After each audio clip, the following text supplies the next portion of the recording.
Welcome back to the deep dive. Great to be here. Today, we're tackling something pretty significant in the astrological world, We are indeed. Saturn retrograde. It gets called a cosmic reckoning. And, well, we're going to dig into why. It definitely earns that title sometimes. Our sources for this deep dive are the astrology of the day for 13 July 2025, and also a really fascinating storytime piece. Both from Tarot by High C. That's right, tarotbyhick.net. And our goal really is to unpack what this whole thing means for you. We're mixing that ancient wisdom feel with, modern insights on self-improvement. Trying to give you a shortcut to understanding this quite profound cosmic moment. Exactly. Because we're talking about a 4-month stretch here, a period of real internal review. 4 months is a long time. It is. The source calls it an archaeological dig into our own conditioning. It's asking us to look really closely at the foundations of our lives. An archaeological dig. I like Yes. that. Really paints a picture. Does- Yeah, because it's about finding out, which rules we've picked up actually help us grow, and which ones have turned into, like the source says, prisons we've forgotten we hold the keys to, Wow, that's powerful phrasing. isn't it? So how do we even find those keys? Well, that's kind of the point of this whole retrograde period, isn't it? To shine a light on exactly that. And it starts pretty much straight away. It really does. So Saturn goes retrograde in Aries on July 13th. Okay. And it stays that way until November 27th.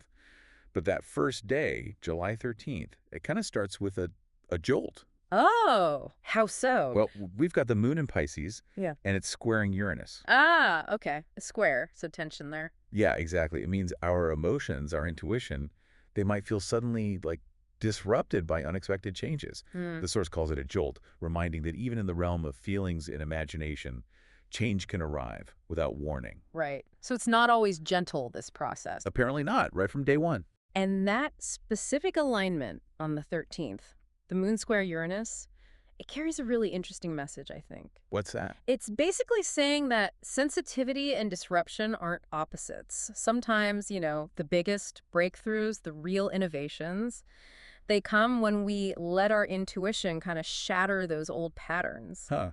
So don't shy away from the shakeup. Exactly. Because that Pisces moon can make you want to just, drift and let things wash over you. Yeah, definitely. But this square says, no, stand firm.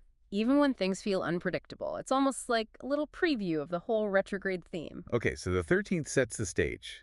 But then we zoom out to the bigger picture, the whole 4 months. Right. That initial jolt, it kind of expands, doesn't it? It becomes this bigger internal reckoning with all the structures, the limitations, the rules that have shaped us. And that's where the potential for frustration comes in. Ah, okay. How? Well, it often surfaces around things like personal discipline. This period really demands preparedness, thinking things through rather than just acting on impulse. Right. Less sleeping, more looking. You got it. And if we tie this into the main themes for the whole retrograde, we're talking personal accountability, patience, definitely impulse control. Maturity. Maturity, absolutely. And proper timing. It's like the universe hits pause and says, okay, stop. Assess. Are you really aligned with your deeper commitments, your big goals, your responsibilities, how you lead? Like a cosmic checkpoint. That's a perfect way to put it, a cosmic checkpoint. And it sounds like if we were maybe cutting corners or rushing things, this period will highlight that. Oh, definitely. The challenges that pop up: impatience, acting impulsively, being unprepared. The source says these act as clear reminders of the importance of discipline and steady pacing. So it forces you to pause and ask. Yeah, ask yourself, where am I mistaking action for actual progress? Oof, that's a tough question. It is. Because real lasting growth, it needs method. It needs intention, integrity, accountability, and it needs to be truly aligned with your sole purpose, as the source puts it. Soul purpose. Yeah.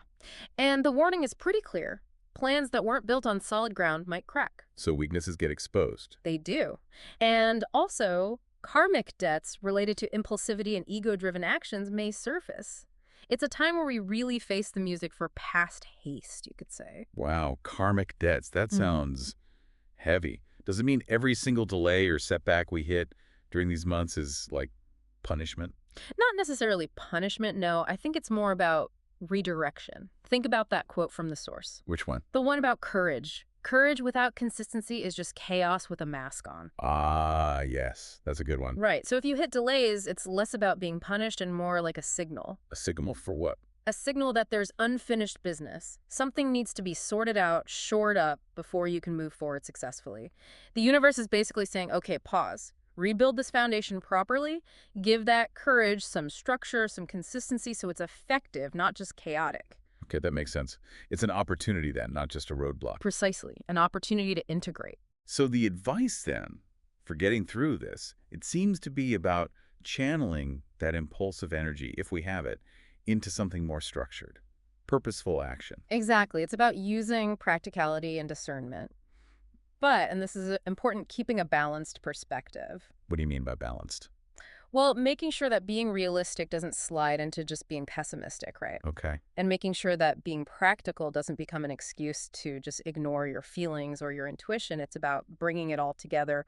Logic, wisdom, gut feelings, practical steps. Integration again. Yes. Actually, speaking of integrating wisdom, the source material includes that story time section. Yes, the SET-MENTU stories. Right, the reckoning of SET-MENTU under the backward eye of Seba-Saturn. It's amazing how myths can make these big cosmic ideas feel so real. They really can ground these concepts. So picture this.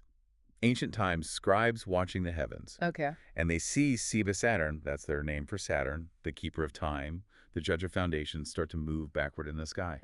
Retrograde, exactly. Through the stars of the ram, which they associated with Montu, the god of war and courage. So Saturn moving backward in the house of courage and war. Right. But the scribes knew this wasn't about literal armies clashing. This signaled a war within the soul. A war within. Yeah. Got it. Yeah. And this is where SET-MENTU comes in. This is where he comes in. He's this warrior prince, famous everywhere for his bravery, his daring. Right. But the story says he leapt before thinking and acted before weighing the scales. He conquered stuff, yeah, but without care for consequence. Ah, so the embodiment of that impulsive energy we were talking about. Exactly. All fire, maybe not enough foresight.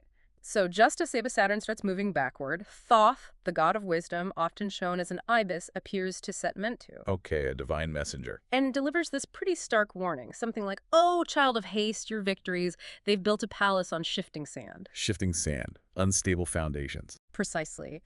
The cosmic ledger weighs heavy with debts unpaid. Now you have to descend into the Duat, that's like the underworld of your own making, and reckon with the laws you've defied. Wow. Heavy stuff. What does he do? Well, SET-MENTU, brave as he was against enemies, he respected the gods.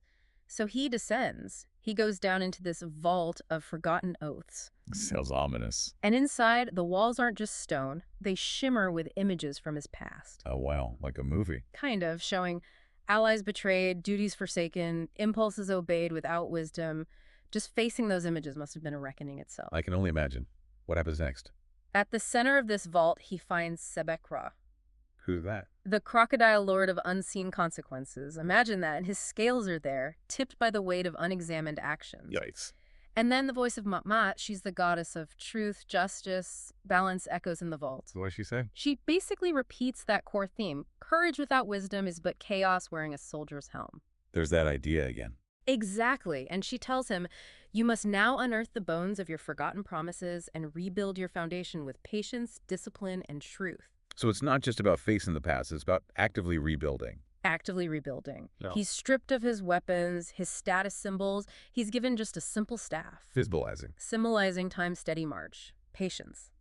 And his task, to gather the shattered fragments of his soul and rebuild the path he had abandoned stone by stone, all under Saturn's stern, backward gaze. A total reset from the ground up. Totally. And notice the timing he labors down there for 4 cycles of the moon's rebirth. 4 months. Yep. Just like the retrograde period. Exactly like the retrograde period. And during that time, his impulses are constantly challenged, his pride gets humbled, his heart is metaphorically weighed against the feather of Mat, the test for truth.